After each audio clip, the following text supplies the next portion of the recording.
Hey guys, welcome back to another demo. Today I've got for you this Homestead Wind 2 ceiling fan with the Odyssey light kit. Now the Odyssey light kit is a pretty rare thing. I had seen one before I found this one, and we'll go into how I got it and all the work I had to do to it before it was ready. But first I'm going to go and give you a close-up on the fan. Okay, here we go. Yeah, it's in the glossy black finish. This finish didn't actually last for all that long. Usually it was the gunmetal or whatever, but no, this is in fact glossy black. There's that light kit. Go ahead and turn it on so you can see it up close as well. Really a cool fan.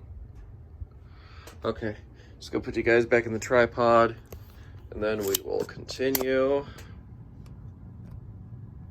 It has the original length cord, except it doesn't have the fancy little fob on it.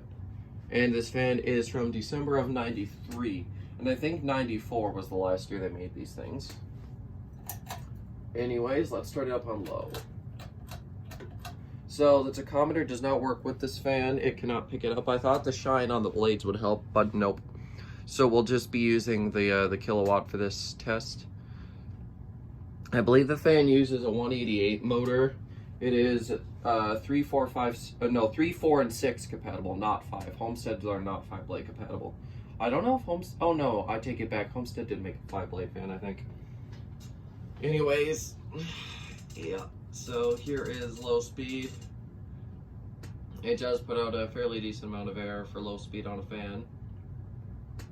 Now the wind line was designed by Robert Sonneman, I think in like 1986, maybe, like 86 or 87, somewhere around there. The Wind 1 had more of a flat top, and the Wind 2 was like this, and it had more of the rounded top.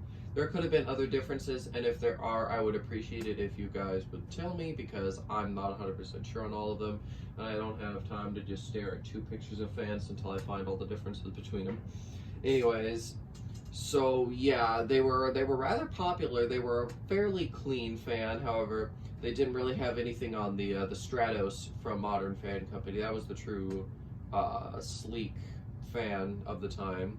Even though these weren't that far off. This one does not have that little rubber thing that like goes in between the blade arms that sort of covers it. I'm not even too sure if this fan here would have come with it, but I know that it doesn't have it. And it obviously does have that plug-in down rod as well. Alright, let's go take a look here at the kilowatt. If I'm moving slow, it's because I did something to my back and I can't move very fast right now. Let's see, 0.23 amps, 8.1 watts, and not even a third of a power factor. Okay. Alright, let's turn this thing up to medium.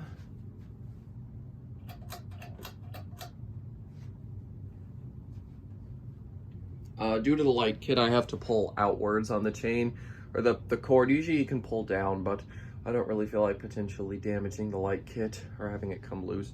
We sort of had to ghetto rig it so it would even work, but we did.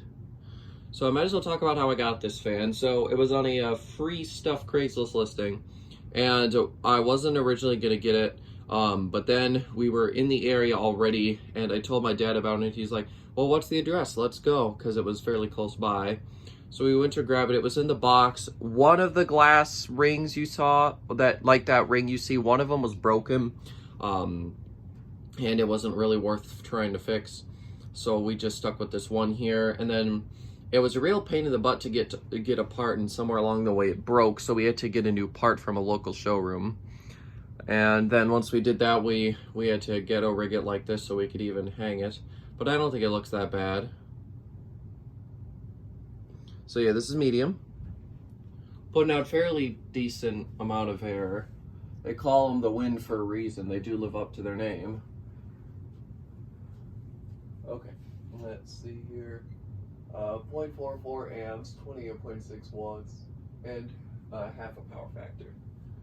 Alright, let's do high. It does have a bit of a motor hum, otherwise it's pretty quiet. On high, it wobbles. I don't think any of the arms are out of clock. No, they do not appear to be. I would say it's most likely a balancing issue. Putting out really good air though. I'm gonna go ahead and give you a close-up of the fan now, then we'll look at the kilowatt.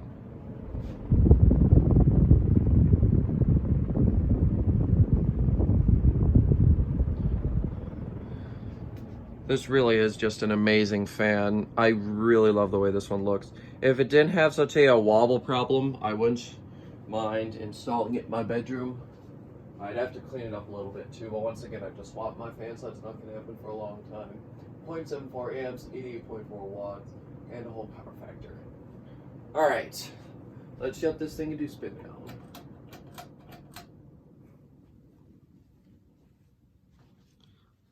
And you know what? Just because I can, we're going to put the light kit back on too, because it looks pretty. I think we can all agree that this is a really cool light kit. Too bad it's so rare. I would say this or the one that was in the museum. Well, I should say this light kit or the light kit that was on the wind in the museum would probably be the two most museum worthy. Even though I think this one looks way cooler than that spotlight kit or whatever that brass one in the museum had. I don't even think that fan is still there. I think it went back to Dan. I don't know. I haven't been to the museum. That is something I want to do at some point. Once I'm once I'm out of school and able to do as I please, I'm going to make more of an effort to go to the group trips, I think. Of course, once I have more space, I'll just start picking up a bunch of fans that are vintage that I may not want, that somebody else may want, and I can start trading them. I've got a plan worked out in my mind, but for now, I'm just trying to get through every day, you know. But yeah, these are super cool fans. I really do like them, and I'm glad I found this one, especially for free. And all the parts that I got for it were also free, so all I put into this fan was time and gas money. And that's it. The rest of it, literally everything was free, so it turned out really good.